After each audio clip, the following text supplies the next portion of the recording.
And welcome back to The Factor Uncensored. It's a part of Texas history. The Alamo. Just a few hours down I-10, our neighbors in San Antonio stake claimed to one of the most historic places in this state. But now, a controversial book that claims everything you've been told about the Alamo has been romanticized and whitewashed with a big bottle of bleach in hot water. 3 writers and researchers came together to write the book called Forget the Alamo. We spoke with one of the authors tonight.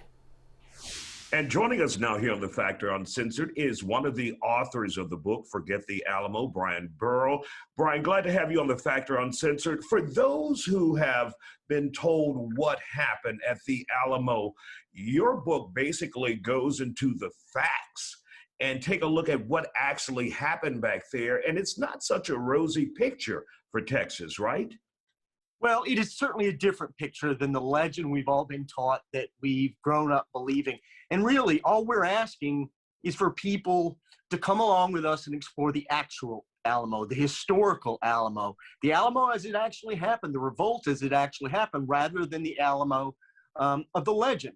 The battle, and the myths generally fall into 2 categories, as you know.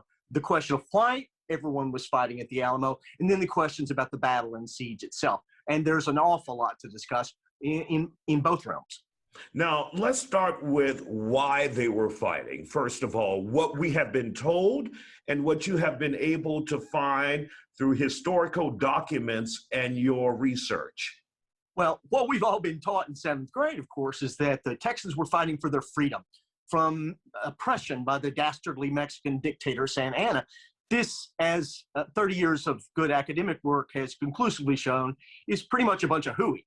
The Texans were about as free as you could get. In fact, they had more rights than other Mexican citizens, and they were by no means being oppressed. The only thing that they were regularly fighting the Mexican government about was the fact that the Texans wanted to keep their slaves because they had come to Texas to farm cotton. And the only way they knew how to do it back in the day was with slaves. The Mexican government, the central government of Santa Anna, was stridently abolitionist and time again tried to get the Texans to stop.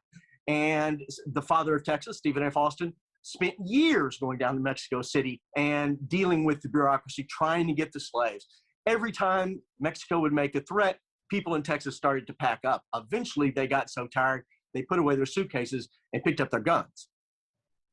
Now, are you saying the whole revolt was basically around slaves, or was there another element, and I heard you discuss that in the past, that involved taxes?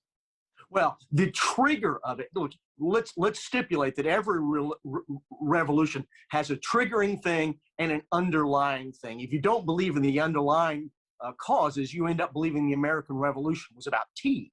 We're arguing, as I think most academics would argue now, that the primary thing that drove the 2 sides apart was slavery, was their fighting over slavery. The trigger happened when Santa Anna, who had been giving the Texans everything they wanted, including a 2-year tax amnesty, said, okay, guys, it's finally time that we start collecting those taxes. Would that be okay with you? At which point, a young hothead named William Barrett Travis, later famous as the commander at the Alamo, raised a small group, raided a Mexican garrison, shot a few Mexican soldiers, and essentially the Mexican government's reaction to that, which was to march in and attempt to arrest Travis and the hotheads, led to the Texas Revolt. That was the trigger.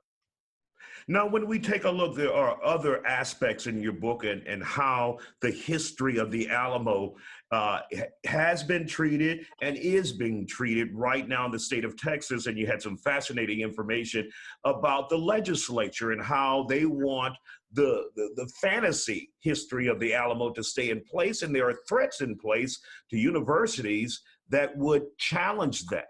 Tell us a little bit about that. Well, what has held sway in Texas for going on 200 years is what we call the heroic Anglo narrative. It's a narrative written largely in the 19th century by amateur white historians that does not include the crucial contributions of Latinos, known as Tejanos, especially back in the day, and nor, of course, does it deal anything to do with slavery. There's a much more complicated narrative here to be explored. Unfortunately, there is a large community of Alamo traditionalists, including most of the Anglos in state government, who want nothing to do with complexity. They do not care the fact that Latinos are about to be 51% of the state's population. All they want to do is to hold on to this legend that they have, held on for so long that they actually believe it's true. And any exploration of the historical record just shows that they really don't have a lot to stand on there. Wow. Burrough also said that it is state law that Texas students are to be taught that Alamo fighters were, quote unquote, heroes by law. He says he doesn't argue with that they weren't, but wants to offer the entire truth, a complete picture. His book is available anywhere books are sold. And up next here on The Factor Uncensored, comedian Eric Blankentown this weekend.